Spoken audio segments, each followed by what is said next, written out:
का जड़ कर्म चेतन बंधकारु कर्म के अवसान का कह कर स्वरूप यथार्थ जग का जो किया उपकार है उसके लिए जिन वाणी माँ को वंदना शत बार है वंदना शत बार है वंदना शत बार है।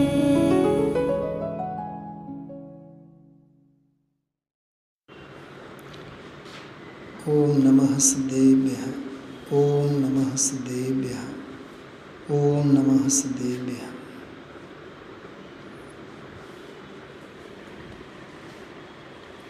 અષ્ટાનિકા મહાપર્વના પાવન દિવસો ચાલી રહ્યા છે. સહેજે નિયમસાર ગ્રંથાધિરાજમાં વ્યવહાર ચારિત્ર અધિકાર છેલ્લો પ્રકરણ, છેલ્લી ગાથાઓ, એમાં પંચ પરમેષ્ઠીઓનું સ્વરૂપ, એના ઉપર પૂજ ગુરુદેવશ્રીના પૂર્વ સ્વાધ્યાય આપણે સાંભળીએ છીએ. ગઈકાલે અરહંત ભગવંતનું સ્વરૂપ, અરહત ભક્તિના ભાવ સ્વરૂપે આપણે સ્વાધ્યાય સાંભળ્યું. એના ઉપર 5 કળશ આવ્યા હતા.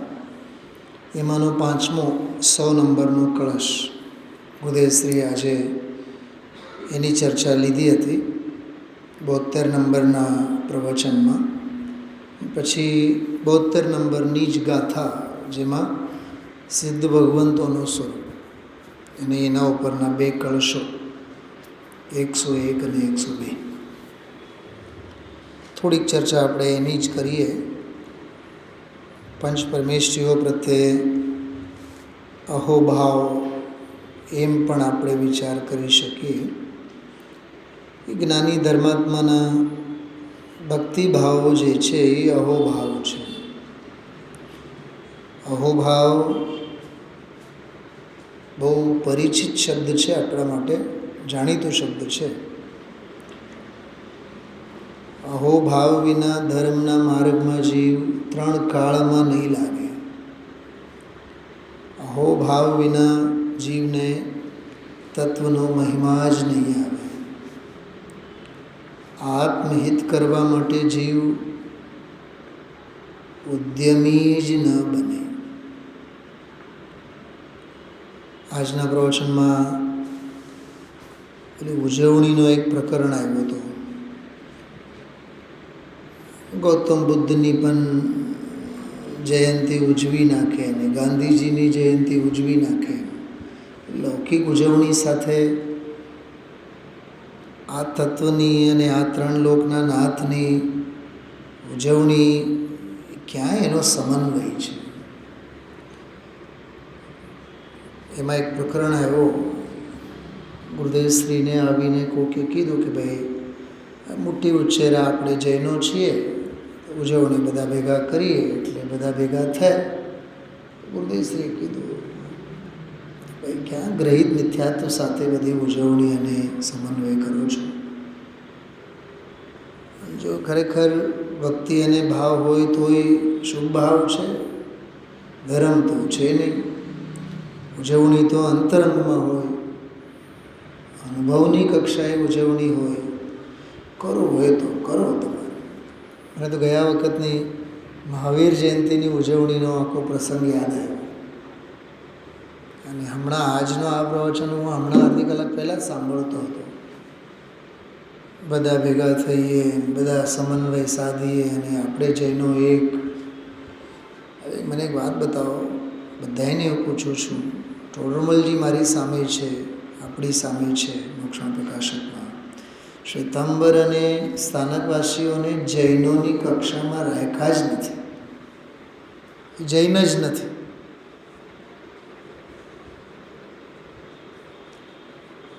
શ્વેતાંબર મત અને સ્થાનક મત એમની ચર્ચા મોક્ષણ પ્રકાશકમાં 5મા અધ્યાયમાં છે, 7મા અધ્યાયમાં નથી.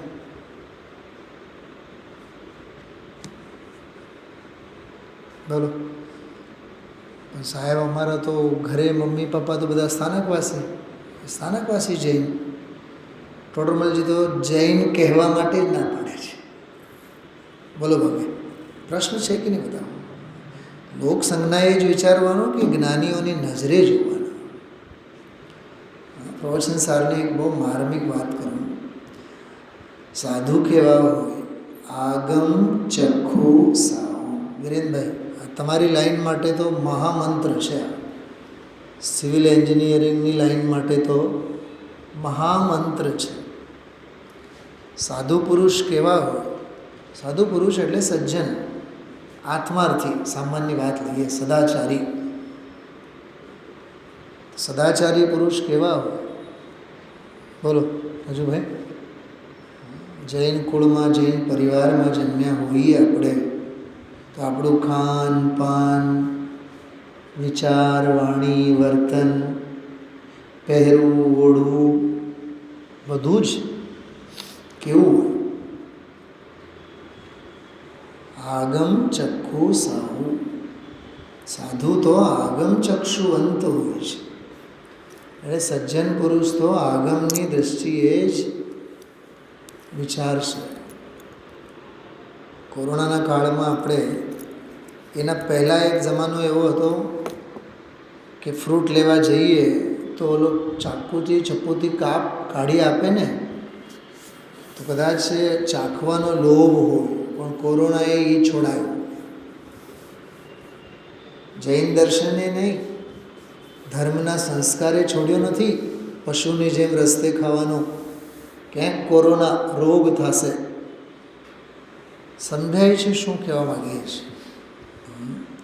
આ જીવ ધર્મના ભયે અસત આચરણ નથી છોડતો. શું કીધું?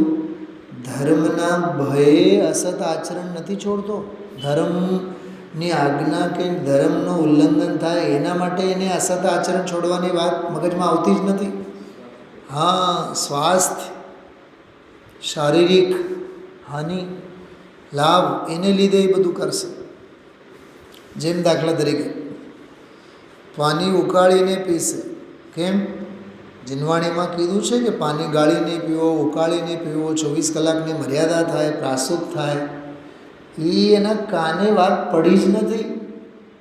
એ જનાગમના ચરણારીઓ અનુસારે એને નવ શેકવું કે ગરમ પાણી પીવું નથી, ગાળેલું પાણી પીવું નથી. ડૉક્ટરે કીધું છે કે આજકાલ પાણીમાં વાયરસ બહુ છે ને એમાંય ચોમાસાનું નવું નીર આવે એટલે તો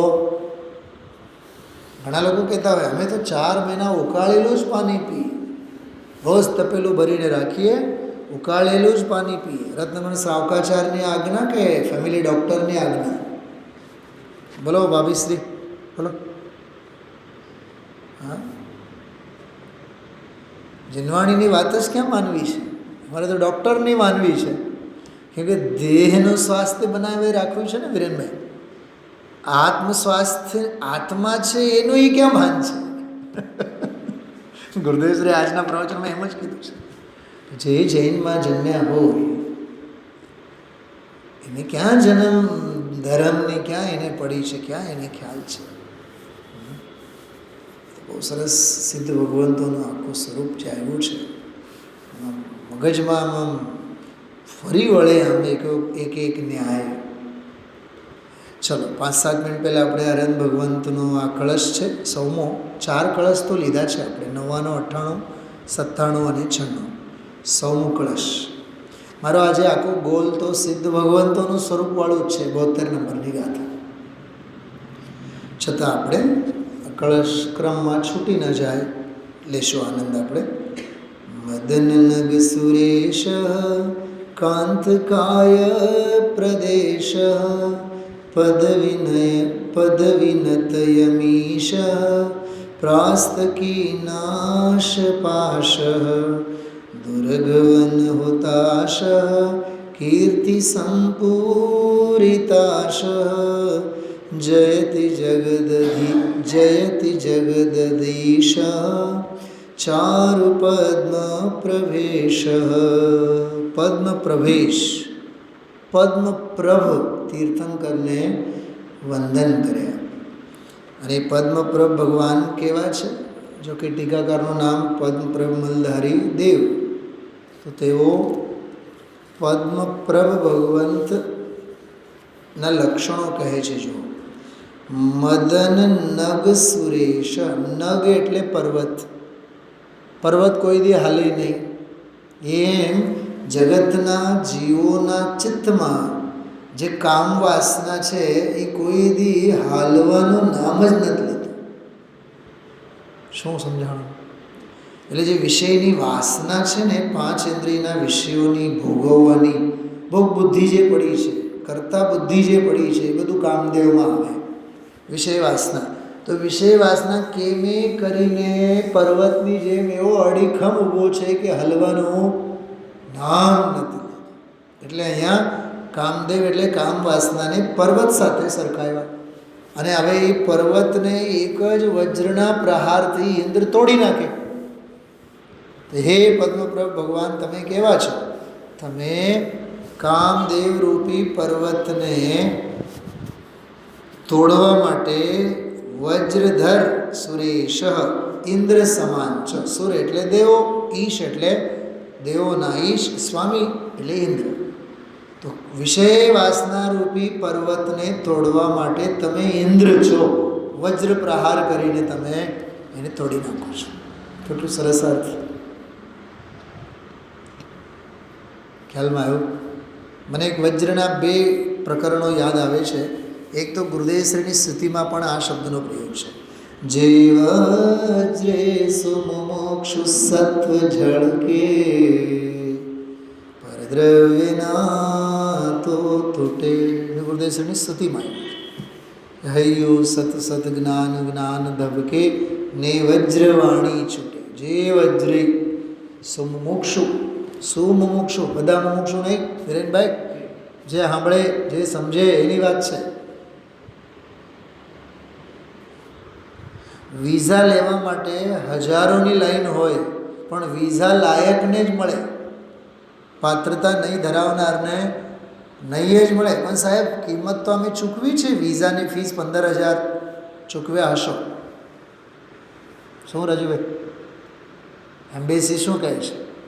તમે એમ્બેસીને પૂછવાના છો, યુએસના એમ્બેસીને, મારી પત્નીનો તો વિઝા મળી ગયો અને હવે મારું તો નથી મળ્યું, અમે બેઉ ફરવા જવાના હતા. ખ્યાલમાં આવે છે? લાયકાત, પાત્રતા, ક્વોલિફાઈડ હશે ને ઓલાને જરીએ શંકા જાય તો નહીં જ આપે. કેવું છે વિઝાવાળાનું? હા, આપણું થોપડું દેખાય એમને કેવળ ઓલા બારીમાંથી. હા, ક્યારે ગયા છો વિરેનભાઈ યુએસના વિઝા માટે બોમ્બે? એવું ભયંકર હોય, આમ હોય ને બાકોરો ટાઈપનો, એમાં ઓલું ક્લર્ક બેઠા હોય એ આપણે દેખાય. અને એ જે 2, 3, 4 પ્રશ્ન પૂછે ને, એટલી વારમાં તમારે ફેસ રીડિંગ કરી લે કે આ લાયક છે કે નહીં.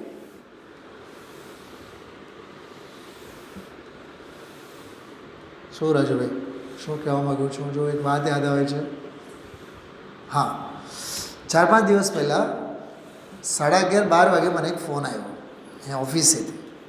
કોઈક ભાઈ આવ્યા હતા. ઓલા ભાઈ કહે કે સાહેબ વાત કરો ને, તમે વાત કરો. હેલો, કેમ છો, કેમ નથી? વાત થઈ. મને કહે જય શ્રી કૃષ્ણ. આપણા મંદિરના ઓફિસમાં આવીને બેઠા છો ને જય શ્રી કૃષ્ણ? મેં કીધું જય જિનેન્દ્ર, બોલો. મને સાહેબ કંકોત્રી અહીંયા ઓફિસમાં મેં આપી છે અને આપે લગ્નમાં 12 વાગે પધારવાનું છે, તો પ્લીઝ આપ આવજો. આમ તેમ બધું પ્રભુની કૃપા થશે. બિલકુલ એવી જ ભાષા. એટલે 1 સેકન્ડમાં કળી ગયું કે આપણા મુમુક્ષુ તો નથી જ. મારે ક્યાં એને ફેસ જોવાની જરૂર પડે? મુખેથી જે નીકળ્યું ને એના ઉપરથી ખબર ના પડે આપણને. અને પછી જે રીતે બોલ્યા ને 2, 4, 6 વાક્ય, મેં કીધું હાજી હા, હાજી હા કરવામાં જ સુખ અને શાંતિ છે. મૂકી દીધું, વાત પૂરી. પછી મેં પૂછ્યું નહીં. એ 3 દિવસ પહેલાં જે મને વાત કરી હતી, આજે હમણાં મને વાત યાદ આવી દૃષ્ટાંત માટે. એવું છે આ મદન નગ સુરેશ, વાહ! કામદેવ રૂપી પર્વતને તોડવા માટે વજ્ર ધારણ કરનાર ઇન્દ્ર સમાન છે. આમાં એમ કહે છે રાજુભાઈ, આટલું સમજીને ઘર ભેગું નહીં થવાનું. આ વિશેષણ એમ કહે છે ભગવાને આવું કામ કર્યું છે અને આપણે પણ આવું જ કરવું પડશે. વિષય વાસના એમ છૂટવાની નથી, એને છોડવા પડે, તોડવા પડે. વજ્ર જેવું સાધન હાથમાં લેવું પડે એમ કહે છે. બીજો કાંત કાય પ્રદેશ. કાંત એટલે મનોહર, કાંત એટલે શ્રેષ્ઠ. તો જેમનો કાય પ્રદેશ એટલે શરીર. ભક્તામૃત સ્તોત્રમાં આવે છે બહુ સરસ. હું યાદ કરતો હતો જ્યારે આ ગુરુદેવશ્રી આ વિશેષણની વાત કરતા હતા. યે શાંત રાગ રુચિ પરમાણુ વેસ્તમ, એવું કાવ્ય છે જિનેન્દ્ર રચનામાં. યે શાંત રાગ રુચિભિ પરમાણુ વિસ્ત્વમ, જે શાંત રુચિકર એવા પરમાણુઓથી આપનું શરીર બન્યું છે એમ. અને પછી આગળ એમ લખે છે હું એમ સમજું છું નિર્માપિત ત્રિભુવનૈકલલામ ભૂત. નિર્માપિત, જે તમારું શરીર બનેલું છે, એક લલામ ભૂત ત્રિભુવન એક લલામ ભૂત, ત્રણેય લોકમાં એ એક જ સુંદર છે. પહેલાં તો મને એક વાત બતાવો, પરમ અવતારી દેહધારી જિનેન્દ્ર ભગવંત કે જિનબિંબની સુંદરતા આગળ જગતમાં કોઈ પણ સુંદર નથી. અને આપણે અભિમાન લઈને ફરતા હોય મારું છોકરું તો એવો ગોરો ભૂરો, એવી હાઈટ હેલ્થ બોડી, મારી બાયડી તો એવડી આમ રૂપાળી અને ફલાની અને ઢીકણી. હા, મારા તો નાક નક્ષ 50 વર્ષની ઉંમર થઈ તોય મારી ઉંમર તો 40 જ લાગે. એકો એક જીવ પોતાના દેહ લાલિત્યમાં સુંદરતાની ભ્રમણામાં રાચે છે. ખોટું હોય તો મને બતાવો તમે.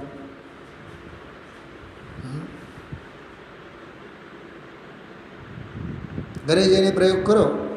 કાલે જ્યારે પપ્પા તમારા સસરાજી તૈયાર થયા, નવા કપડાં વપડા પહેર્યા હોય, ટી-શર્ટ બીશર્ટ જીન્સ ટી શર્ટ પહેરીને, તમારે એટલું જ કહેવાનું, પપ્પા વાંચે છો તમે, ખરેખર આમ સાવ 50 ના લાગો છો. 10 વર્ષ ઓછી કરીને કહી જો આખો દિવસ ભૂખ નહીં લાગે. આ દેહમાં મમતા છે, આ દેહાધ્યાસ છે. ફડાક દઈને પ્રાણ છૂટે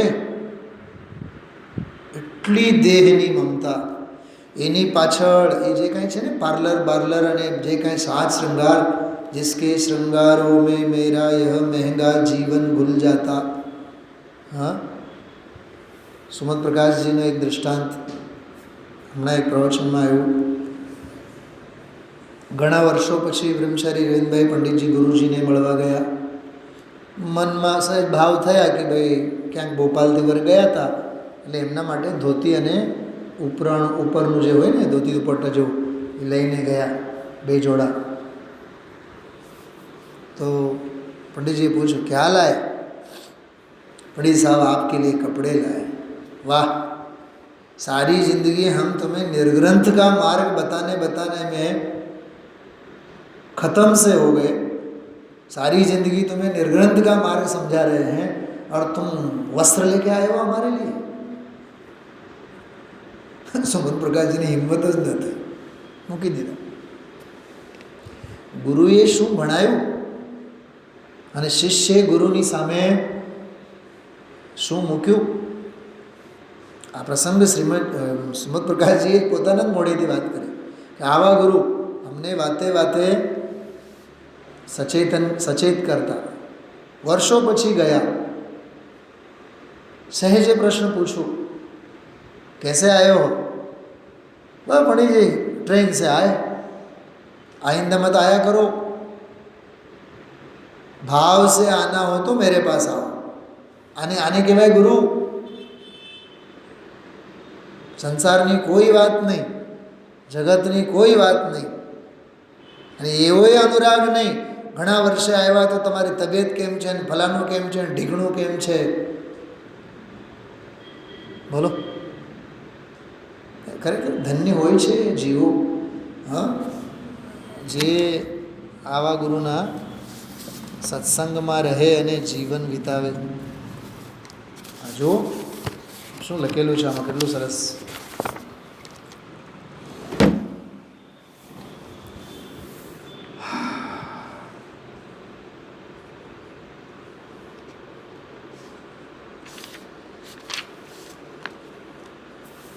જો બહુ સરસ પંક્તિ છે.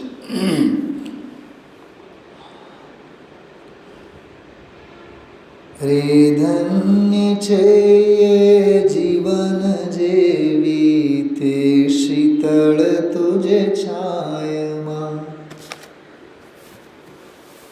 બસ બીજું કંઈ વાંચવાની જરૂર નથી. ક્યાંથી વાંચું મેં આ? હે ગુરુ મહારાજ, એનું જીવન ધન્ય છે જેમનું જીવન તમારી શીતળ ચરણોમાં છાયામાં વીતે છે.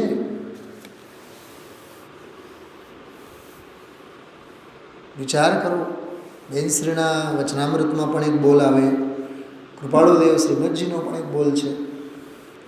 આત્માર્થીને આખા દિવસના પરિણામો આત્માર્થતાને પોષનારા કેટલા અને જગતના અભિપ્રાયને પોષનારા કેટલા, એની તપાસ રાખવી જોઈએ.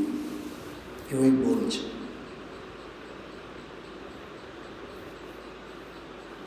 તો ગુરુના ચરણ ગમે છે, ગુરુનું શરણ ગમે છે, તો અભિપ્રાય ક્યાં જાય છે, પરિણામ ક્યાં જાય છે, બધી તપાસ લેવી કરવી જોઈએ આપણે. તો આ વિચારજો. કાંતકાય પ્રદેશ સર્વાંગ સુંદર તો હે પ્રભુ તમે છો. યૈશાંત રાગ રુચિભિ પરમાણુ વેસ્તુમ નિર્માપિત સ્ત્રીભુવનૈક લલામભૂત તાવંત એવ ખલુ તેપ્યણવ પૃથિવ્યામ. ખબર આમાં આચાર્ય શું કહે છે? માનતુંગાચાર્ય, હું એમ માનું છું, તાવંત એવ ખલુ તે અપી અણવ પૃથિવ્યામ. આ પૃથ્વી ઉપર એટલા જ પરમાણુઓ હતા જેટલા પરમાણુઓથી તમારું શરીર રચાણું છે. કેટલો અભિમાન આપણે આપણા નાક નક્ષના લઈને ફરીએ. विचार तो करो. जिसके श्रृंगारों में मेरा यह महंगा जीवन भूल जाते यत्ते समानम परम नहीं रूपमस्ति. તેથી આના જેવો બીજો કોઈ રૂપ નથી. એ આ બીજો વિશેષણ કાંતકાય પ્રદેશ. ગુરુદેવશ્રી જ્યારે એક એક વિશેષણની વાત કરે ને તો મારા ચિત્તમાં 2-3 બીજા ગ્રંથો દોડતા હોય. એટલો આનંદ આવતો હોય મને તો. મને એમ જો ગુરુદેવ ત્યાંથી બોલે છે.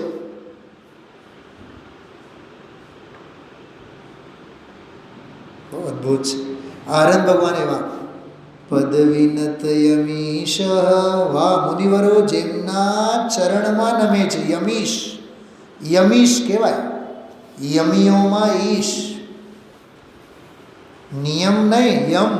આ જીવન ત્યાગ કરનારા તેઓ યમીશ. એવા યમી એટલે ત્યાગીઓમાં. એ ત્યાગીઓ બધા પદ વિનત તમારા ચરણોમાં નતમસ્તક થાય છે. તો જ્યારે નિર્ગ્રંથ મુનિ ભગવંતો તમારા ચરણોમાં નતમસ્તક થાય છે તો ગૃહસ્થોનું તો કેવું જ શું પકડાય છે વાત. મુનિવરો જેમના ચરણમાં નમે છે, યમના પાશનો જેમણે નાશ કર્યો છે. ટૂંકમાં હવે મરણ જેમને છે જ નહીં, જન્મે નથી, ટૂંકમાં મુક્તિ થવાનું છે. પ્રાસ્તકી નાશ પાશ. 4 વિશેષણ થયા. દુર્ઘવન હુતાશ. હુતાશ એટલે અગ્નિ, વન, વન એટલે જંગલ, દુરઘ, દુરઘ એટલે દુષ્ટ પાપરૂપી વનને, અગ, અગ એટલે પાપ, દુરઘ એટલે દુષ્ટ પાપરૂપી વનને બાળવા માટે જેવો અગ્નિ છે. બોલો, એવા અરહંતોના ચરણોમાં જીવ જાય એને પાપ સૂઝે જ નહીં, ખોટું કામ એને સૂઝે જ નહીં. કીર્તિ સંપૂરિતાશ. સર્વ દિશાઓમાં જેમની કીર્તિ વ્યાપી ગઈ છે છતાં એમને ક્યાં પડી છે? ચારે દિશાઓમાં. ગુરુદેવજી એક વાક્ય બોલ્યા છે બહુ સરસ. એમાં જો આ પુણ્ય ને પવિત્રતા બેઓની વાત કરે છે. પુણ્ય એવો અને પવિત્રતા પણ એવી બહુ અદ્ભુત છે આ. યશ કીર્તિનો સર્વશ્રેષ્ઠ ઉદય, યશો કીર્તિનો ઉદય તીર્થંકરને હોય. તો સર્વ દિશાઓમાં જેમની કીર્તિ વ્યાપી ગઈ છે અને જગતના જેવો અધીશ છે, નાથ છે, જગદધીશ, જગત અધીશ, તે સુંદર પદ્મ પ્રવેશ જયવંત છે. 4 પદ્મ પ્રવેશ. સરસ મજાનું આ આનંદ ભગવાનના બહાને સરસ મજાની સ્તુતિ કરી. ચલો, ઘણો સમય તો આમાં જ રહ્યો આપણે, પણ સિદ્ધ ભગવંતોની જે સ્તુતિ આમાં કરી છે એ ગાથાએ આપણે લઈશું, ટીકાને આધારે જ લઈશું, બધી તો વાત ન કરી શકીએ. નઠઠ કમ બંદાઠ મહાગુણ સમણ્યા પરમા લોય ગટિધાની છા સિદ્ધાતે હેરિસા હોતી. જો આમાં સિદ્ધ ભગવાનની વાત આવી, સિદ્ધ ભગવંતોની વાત શુદ્ધ ભાવ અધિકારમાં પણ એક બહુ સરસ વાત આવી હતી. હું એને આધારે પણ આપ સૌની સામે વાત કરવા માગું છું. ગુરુદેવશ્રીએ વાત કરી હતી આજે કે કહે છે જે સિદ્ધ ભગવાન છે કેવા છે. નઠઠ કર્મ બંધા, નષ્ટ અષ્ટ કર્મ બંધા, 8 કર્મ બંધોને જેમણે નાશ કર્યા છે. અષ્ટ મહાગુણ સમન્વિતા પરમાહા, શ્રેષ્ઠ મહાગુણોથી સમન્વિત છે, 8 ગુણોથી અલંકૃત છે. લોકાગ્ર સ્થિતા, લોકાગ્રે જે સ્થિત છે, નિત્ય છે, સિદ્ધ એવા તેવું છે. જો છે અષ્ટ કર્મ વિનષ્ટ, અષ્ટ મહાગુણે સંયુક્ત છે, શાશ્વત પરમને લોક અગ્ર વિરાજમાન શ્રી સિદ્ધ છે. સરળ છે બહુ. 8 કર્મના બંધને જેમણે નષ્ટ કરેલા છે, 8 મહાગુણો સહિત છે, પરમલોકના અગ્રે સ્થિત અને નિત્ય આવા તે સિદ્ધો હોય છે. આપણને એમ થાય કે આમાં શું મર્મની વાતો, બહુ મોટી મોટી પણ બહુ માર્મિક વાતો આપેલી છે આજના પ્રવચનમાં. એની ટીકા જુઓ. સિદ્ધિના પરંપરા હેતુભૂત એવા ભગવંત સિદ્ધ પરમેષ્ઠીઓનું સ્વરૂપ અહીં કહ્યું છે. ગુરુદેવશ્રી ખબર એની વ્યાખ્યા કેવી કરી કે સિદ્ધિના એટલે મોક્ષના પરંપરા હેતુ તરીકે સિદ્ધ ભગવાન છે. સાક્ષાત નહીં, સાક્ષાત તો રત્નત્રય સ્વરૂપ ભગવાન આત્મા છે નિશ્ચય. પરંપરા એટલે એનો અભાવ નિયમથી થાય, એની ભક્તિ એના ભાવો તો નિયમથી થાય. પરંપરાનો એક અર્થ થાય છે રસ્તો. ઘરે પહોંચ્યા બાદ રસ્તો રહે છે કે રસ્તો પૂરો થઈ જાય છે? બોલો. You have got your destination. હવે કે નહીં નેવિગેશનમાં, હા, ઘણીવાર એમાં તો એવું અનાઉન્સમેન્ટ આવે, your destination is front of you. બરાબર ને? હા, આ ડેસ્ટિનેશન તમારી સામે જ ઊભી છે, માથું મારો આવે. મને તો બહુ મજા આવે. એક વખત તો મેં કંઈ એવું સાંભળ્યું હતું કે just destination is front of you, just 3 steps. વાહ! મને એમ લાગ્યું કે આ 3 સમય આવે ને, પંચ બીજાક્ષર સમય, 3 સમયમાં જ તમારું લક્ષ્ય સામે જ છે. રસ્તો પૂરું થઈ જાય છે પછી રસ્તો જ ન રહે. હું આ કેવળ નેવિગેશનની લેંગ્વેજમાં તમને કહું છું. You got your destination. But સંસ્કૃતમાં તત્વાર સૂત્રમાં પણ વાત કરી છે, ભવ્યત્વાનામ ચ, ભવ્યત્વ વગેરે ગુણોનો પણ અભાવ થઈ જાય છે મોક્ષ થયા બાદ. બોલો. કાર્ય થયા બાદ કારણનો ઉપચાર રહેતો નથી. પરંપરા એને કહેવાય. પરંપરા એટલે રસ્તો, પરંપરા એટલે છૂટે, પૂરો થાય. સ્વયં સિદ્ધમાં લીન થયા બાદ સિદ્ધ ભગવંતોની ભક્તિ થોડી હોય. હા, એ પરંપરા હેતુ છે. સાક્ષાત તો રત્નત્રય સ્વરૂપ આત્મા. એ વાત ગુરુદેવશ્રી આજના વ્યાખ્યાનમાં બહુ સરસ કરી છે, એ વિચારજો. ભગવંત સિદ્ધો કેવા હોય છે? નિરવશેષપણે અંતર્મુખ આકાર, ધ્યાન ધ્યેયના વિકલ્પ રહિત, નિશ્ચય પરમ શુક્લ ધ્યાનના બળથી જેમને 8 કર્મના બંધને નષ્ટ કરેલ છે.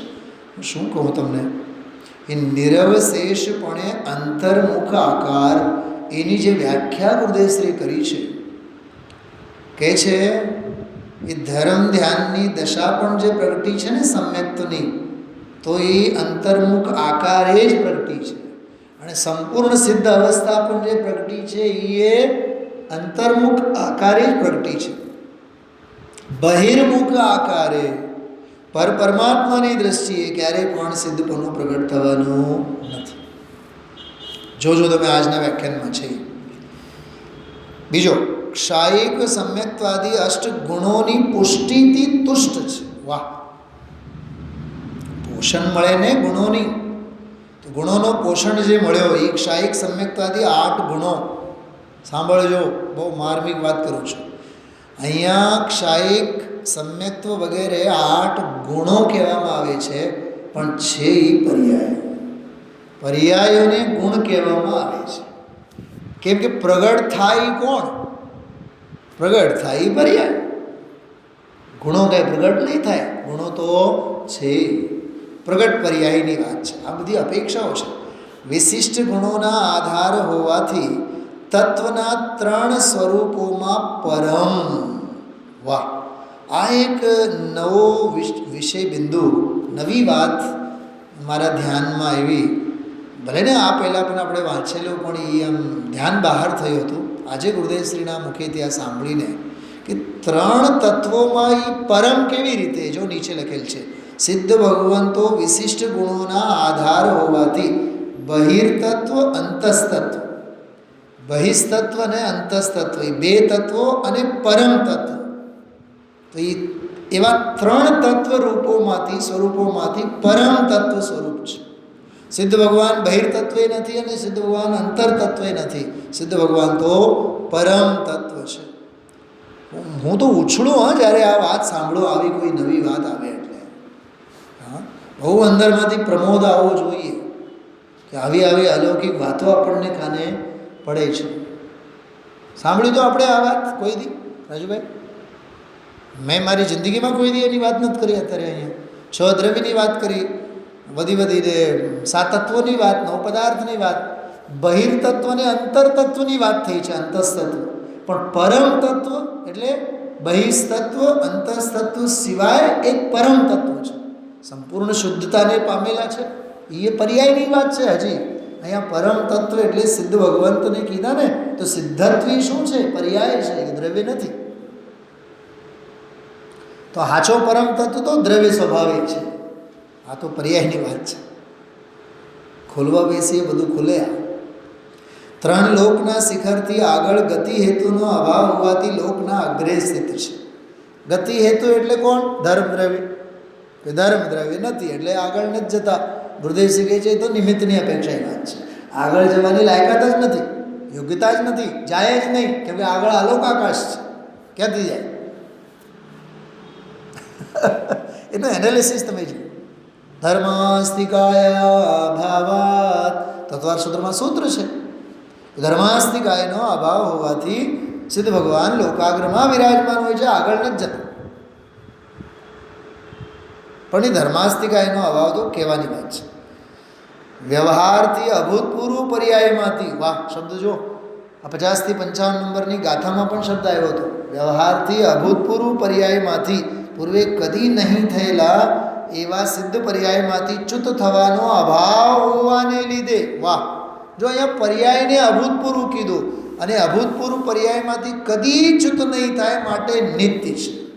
આ વ્યાખ્યા કરતી વખતે ગુરુદેવશ્રીએ સમયસારજીની પહેલી ગાથા વંદિતુ સર્વ સિદ્ધેવાળી ગાથા યાદ કરીને ગુરુદેવશ્રી એમાં એ વાત કરી છે કે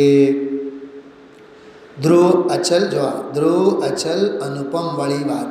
આમાં એક ગુરુદેવશ્રીએ ઠપકો આપ્યો છે. જુઓ, વસ્તુ શું, શક્તિ શું, એણે કોઈ દી અનંત કાળમાં આ આત્મા શું, વસ્તુ શું, શક્તિ શું, દશા શું, તેની સંભાળ કરવાની એણે દરકાર કરી નથી. આ દુનિયાની આળ પંપાળ, બ્રેનભાઈ ઘરે જઈને વિચારજો શું કહેવા માંગે છે. આ દુનિયાની આળ પંપાળ, ભાઈબંધ દોસ્તાર પાસે જઈને 2 કલાક બગાડો છો ને, શું છે? દુનિયાની આળ પંપાળ છે. શું રાજુભાઈ? ઘરે હોય ને ઘરડા વૃદ્ધો બધા, ચૈન નહીં પડે, મિત્રોને ફોન કરીને મળવા માટે બોલાવે, કાં તો ફોનને ફોન ઉપર જ કલાકોને કલાકો કાઢી નાખે. શું છે આ ભાષામાં બોલો? આ દુનિયાની આળ પંપાળ છે. કાંઈ નહીં હોય તો કપાટા મારે બેઠા બેઠા, વિકથાઓ કર્યા રાખે. કહેતા હતા અને કહેતી હતી, અરે આચાર્યો સાથે વાત કરો. હું ખરેખર તમને કહું તો મને તો કોઈ આમ વૃદ્ધોને જોવું ને મને એમ થાય કે આવું વૃદ્ધપણું જ્યારે આવે ને તો 24 કલાક આ દેવગુરુ ધર્મ અને આ તત્વની આરાધનામાં આપણે ડૂબેલા રહીએ. મુનિ જેવું જીવન થવું જોઈએ. અને એટલી વિકથા અને એટલું જગતનું પ્રપંચ કરતા હોવા છતાં પણ ઘરડાઓને એક જ ફરિયાદ હોય છે કે મેં કરીને ટાઈમ જતો નથી. કેમ? સંસ્કાર નાખો ને, સ્વાધ્યાયના સંસ્કાર નાખો. ગ્રેનભાઈ, આ મારા મા બાપથી માંડીને તમારા મમ્મી પપ્પાને બધાને માટે આ વાત કરું છું, વડીલો માટે. ફરિયાદ એક જ, સમય પસાર નથી થતો. હું એમ કહું છું, આખા દિવસની નોકરી, સવાર સ્વાધ્યાય, સાંજે સ્વાધ્યાય, એ સિવાય 4, 5, 6 કલાક, અમને તો મરવા માટે ફુરસત નથી.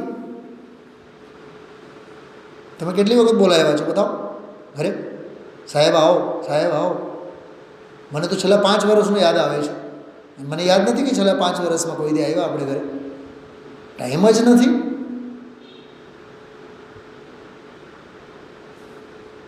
પોતાને આત્મકલ્યાણના કાર્યોમાં એવું પરોવીને રાખો વિમલભાઈ, તો નિવૃત્તિનું જીવન સુવર્ણ યુગ જેવું લાગવું જોઈએ.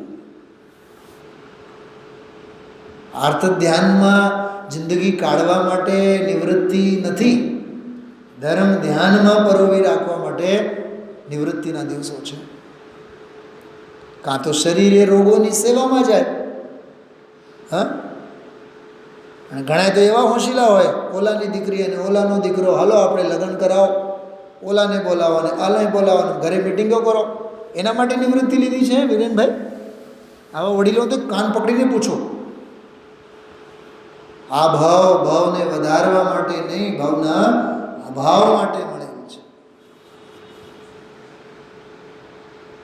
અદ્ભુત છે. એવામાં ગુરુદેવજી બોલે છે, કોઈ દી અનંત કાળમાં આત્મા શું વસ્તુ, શું શક્તિ, શું દશા, શું એની સંભાળ કરવાની એને દરકાર કરી નથી. આ દુનિયાની આળ પંપાળ. મને તો બહુ મજા આવી. હા, મને તો આમ સુવર્ણ અક્ષરે લખી રાખવાનું મન થયું. આ દુનિયાની આળ પંપાળ જંજાળ. વાહ! કઈ રીતિ ભાભી શું કીધું? આ રિસેપ્શનમાં આખો દિવસ જાય છે ને તમારો? શું છે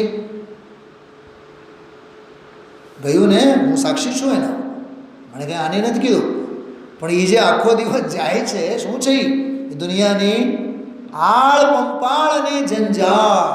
એમ કોઈ દી એવું થાય છે સવારે મંદિરે આવ્યા અને હાંજ સુધી બેઠા અને ભૂલી જ ગયા કે ઘરે પાછા જવાનું છે? કોઈ દી નહીં થાય. લગ્નમાં ગયા સવારે 2 કલાકમાં પાછા આવવાના હતા, સામેવાળાએ કોકે કીધું ભાભી તમે રોકાજો, ભાભીમાં રોકાઈ ગયા. શું છે આખો દી?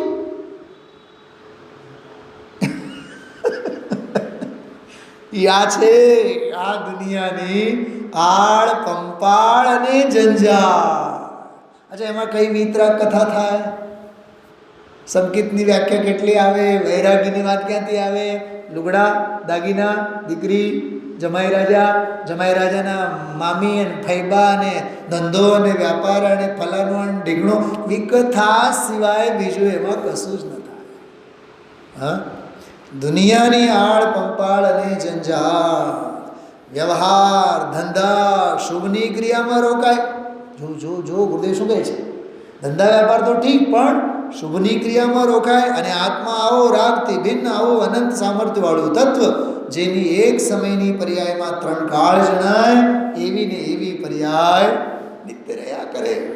બહુ સરસ વાત હતી. જો આ એક વાત, જો લૌકિક સાથે મળી જાય, જો આપણે જો મૂર્ખા છે, મૂર્ખા તો કોઈ થયું જ નથી. કોણ જાણે પહેલાં ઓલામાં ઘૂસી ગયો, પછી વળી આમાં નાખ્યો. 18 દિના પર્યુષણ. વિરેનભાઈ, મને આ વાત બહુ સ્પર્શી, કેમ કે આનો હું એક વખત શિકાર થયેલો છું. આ 18 દિવસના પર્યુષણ કરવાનો. 18 દિવસ કેવી રીતે? 10 દિવસ આપણા દિગંબરોના ને ઓલા 8 દિવસ શ્વેતાંબરવાળા. તો ઓલા છે ને દિનેશભાઈ મોદી ગ્રુપ જ છે લગભગ. દિનેશભાઈ મોદી ગ્રુપ છે, અધ્યાત્મ સ્ટડી સર્કલ બોમ્બેમાં. એ 200-500 બધા વિદ્વાનોને બોલાવે અને એક એક શબ્દ ઉપર વિષય આપે અને તમારે બોલવાનું. બધે જવાની આવવાની બધી સગવડતા કરે. કેટલા વર્ષોથી કરે, હવે કરે છે એમ ખબર નહીં. એના કંઈક પુત્રની સ્મૃતિમાં કરે. એક વખત હું હાલવાનું એમાં ગયો અને રીતસર બૂટ ચંપલ આ તે જે પિક્ચર જોવા માટે બેઠા હોય ને, પબ્લિક બેઠી હોય, મોટા ઓડિટોરિયમ હોલમાં બેઠા હોય અને આપણે વક્તા, અને વક્તા ઉપર 2,000ના ઓલા મોટા હેલોજન ચાલે. એકનું થોબડું દેખાય નહીં, શ્રોતા દેખાય જ નહીં. એકી આપણે તો એક ઓડિયો રેકોર્ડની જેમ લેક્ચર દીધે રાખવાનું. એમાં હજારો જાય છે બધા. ગુરુદેવશ્રી એની વાત કરે છે, ક્યાં મહાવીર અને ક્યાં મહાવીર? તો મહાવીર જ છે. મહાવીરની ઓલા બિચારા કહે ભગવાનની 2500 વર્ષ ઉજવણી કરવી. આપણા તો જૈન થોડા છે, એવી આપણે ઉજવણી નહીં કરી શકીએ. જેવી વિશ્વમાં બૌદ્ધની થઈ એવી કાંઈ આપણે નહીં કરી શકીએ. ભગવાન તો કાંઈ બુદ્ધ નહીં, એ તો ગ્રહિત મિથ્યા દ્રષ્ટિ હતા. આ તો 3 લોકના નાથ સર્વજ્ઞ દેવ પરમેશ્વર પૂર્ણાનંદ, એની આપણે ઉજવણી શું કરી શકીએ? અને નહીંતર બધા ઉજવણીમાં ભેગા ભળી જાય. એમ કે ઈસુની પણ ઉજવણી, બુદ્ધની પણ ઉજવણી, ગાંધીની પણ ઉજવણી, મહાવીરની પણ ઉજવણી લૌકિક સાથે મળી જાય. લૌકિક હારે આપણે સમન્વય ન થાય. શું બોલે છે ગુરુદેવ? દુનિયાદારી સાથે મેળ નહીં ખાય. અરે મહાવીર કોણ અને ઈસુને બૌદ્ધ કોણ? 3 લોકના નાથ, એક સમયે જેને પરિપૂર્ણ જ્ઞાન પરમેશ્વર કૃત થઈ ગયા, એમની ઉજવણી આ મેળવવું, સાધારણ સાથે મેળવવી એક મત છે. એની મોટપ કંઈ ઘટે એવી નથી. એ કહ્યું તું, સાહુજી ત્યાં આવ્યા, કહ્યું તું વાત તો આમ છે. આપણે જૈન ગમે તેવા હોઈએ, ગમે તેટલી હોય, પણ ઉજવણી ઈસુની કરી એવી ને એવી કરી શકીએ. એ તો કરોડો રૂપિયા સાધારણ આખો વર્ગ જ અત્યારે મિથ્યા દૃષ્ટિનો મોટો છે. અત્યારે વર્ગ જ આખો મોટામાં મોટો મિથ્યા દૃષ્ટિઓનો છે. મોટો હોય મનુષ્યમાં વધારે. આ બધું બહુ સરસ પ્રકરણ છે. જો આમાં જો ભગવાન એક સમયમાં 3 કાળ 3 લોક, એને નહીં પણ પર્યાય જાણતા જણાઈ જાય એવી વાતની ગંધ બીજે ક્યાં છે? ઈસુને બુદ્ધને બધા આવ્યા, જૈનો થોડા મતભેદ એક ઓર મૂકીને એક થાય તો કરો. બીજું શું કરો? બીજું શું? શુભ ભાવ છે, એ કાંઈ શુદ્ધ નથી. સાહુજીને આપેલી આ જવાબની વાત બહુ સરસ પ્રસંગ છે આ કોઈ. હવે જો 101 નંબરના શ્લોકમાં મુખ્ય વાત એટલી છે, સિદ્ધ ભગવાન ક્યાં છે? તો કહે છે કે સિદ્ધ ભગવાન સિદ્ધ શિલા ઉપર છે. કહે છે એ વ્યવહારનું કથન છે. તો પછી પરમાર્થી સિદ્ધ ભગવાન ક્યાં છે? પોતાના સ્વરૂપમાં છે. આટલી જ વાત છે આમાં. જો વ્યવહાર નૈતિક જ્ઞાન પુંજ એવા સિદ્ધ ભગવાન ત્રિભુવન શિખરની ટોચના નક્કર ચોડામાં નીચે. વ્યવહાર નૈતિક, વ્યવહાર નૈતિક. અને પછી નિશ્ચયથી તે દેવ સહજ પરમ ચૈતન્ય ચિંતામણી સ્વરૂપ નિત્ય શુદ્ધ નિજ સ્વરૂપમાં જ વસે છે. બોલો, વ્યવહાર ચારિત્ર અધિકારમાં વ્યવહારની વાતને પણ ઉડાડી દીધી. શું કીધું? કાલે કહીશ, કેમ કે આનો જ વિષય કાલે આવશે પૂજામાં. અધિકાર વ્યવહારનો, છતાં વ્યવહારને ઊભા નથી રહેવા દીધા. પરમાર્થને ઊભા રહે. એમાં જૈન દર્શનનો વ્યવહાર એવો કે અભાવ માટે છે, માટે એને અભૂતાર્થ કીધું છે. ભૂતાર્થની પ્રસિદ્ધિ માટે વ્યવહાર છે. પ્રેરે જે પરમાર્થને તે વ્યવહાર આપણે પકડીને બેઠા હો. વ્યવહાર. હા, લોક સંજ્ઞાએ છે ને જીવને મારી નાખ્યું છે. વ્યવહારે કરવું જ પડે ને, વ્યવહારે જવું જ પડે ને. હા, કળશનો પાઠ કરીએ. વ્યવહરણ નયન જ્ઞાન પુંજ હસસે તે ત્રિભુવન શિખરાગ્ર ગ્રાવ ચોડામણી સહજ પરમ ચિંતામણો નિત્ય શુદ્ધે નિવસ વસતિ નિજ રૂપે નિશ્ચયેનૈવ દેવઃ. આવા સિદ્ધ ભગવંતોનું સ્વરૂપ 72મી ગાથા અને 101 નંબરનું કળશ. અને એના પહેલાં અરહંત ભગવંતોનું પણ સ્વરૂપ આપણે 100 નંબરના કળશમાં જોયું. આખો એક સ્વાધ્યાય કોમ્પેક્ટ હોય છે. ખૂબ એનો મહિમા, હજારો શાસ્ત્રો તમે વાંચો ને તોય આ વિશે આટલો સરસ ખુલાસો, આટલી સારી સારી વાતો ક્યાંય આપણને ન વાંચવા મળે ન સાંભળવા મળે. આ એક બહુ અપૂર્વ લાવો અને લાભ આપણને છે. ખૂબ શ્રદ્ધાથી આપણે વાંચવું અને સમજવું જોઈએ. ઓમ નમઃ સિદ્ધેભ્યઃ.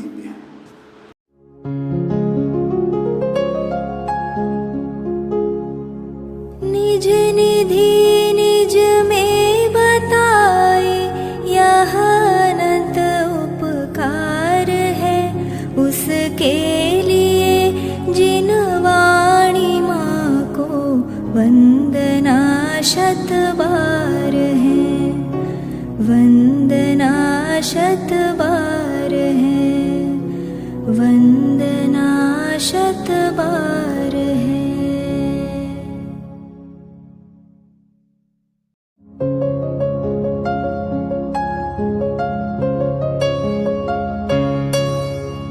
हे जिन वाणी भारती तो ही जपो दिन रैन, जो तेरी शरणा गहे सो पावे सुख चैन.